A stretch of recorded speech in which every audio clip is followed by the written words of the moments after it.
शंकर माँ Gayatri recording studio Kharbhinda. दिल रोता है तेरी याद में, क्यों छोड़ के चला गया।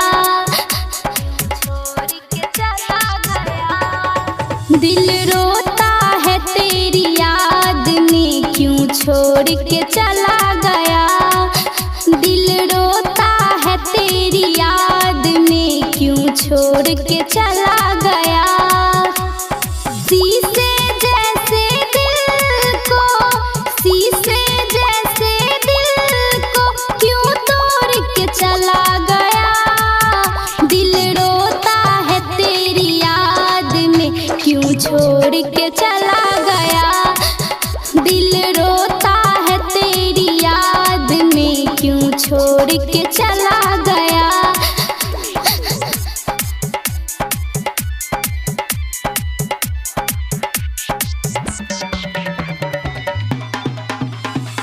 डीजे ओम शंकर, डीजे ओम शंकर परसा खरभिंडा। आंसू मेरे देख कर रोता है जमाना, मैं तेरी दीवानी थी तू मेरा दीवाना।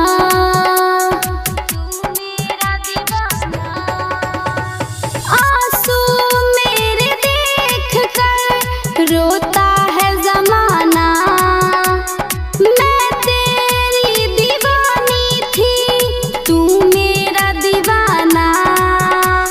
मेरी जिंदगी को क्यों, मेरी जिंदगी को क्यों जग छोड़ के चला गया।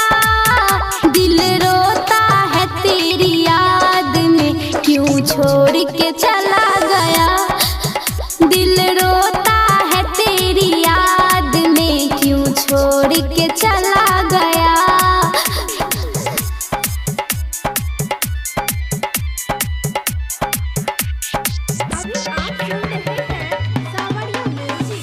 डीजे ओम शंकर, डीजे ओम शंकर परसा खरभिंडा। बदनाम हो गई हूँ तुझसे दिल लगा के, क्या मिल गया तुझे सनम मुझको यूं रुला के।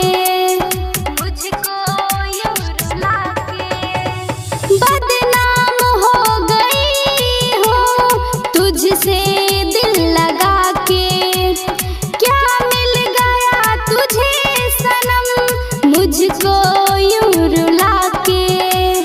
किस बात पे तू मुझसे, किस बात पे तू मुझसे मुंह मोड़ के चला गया।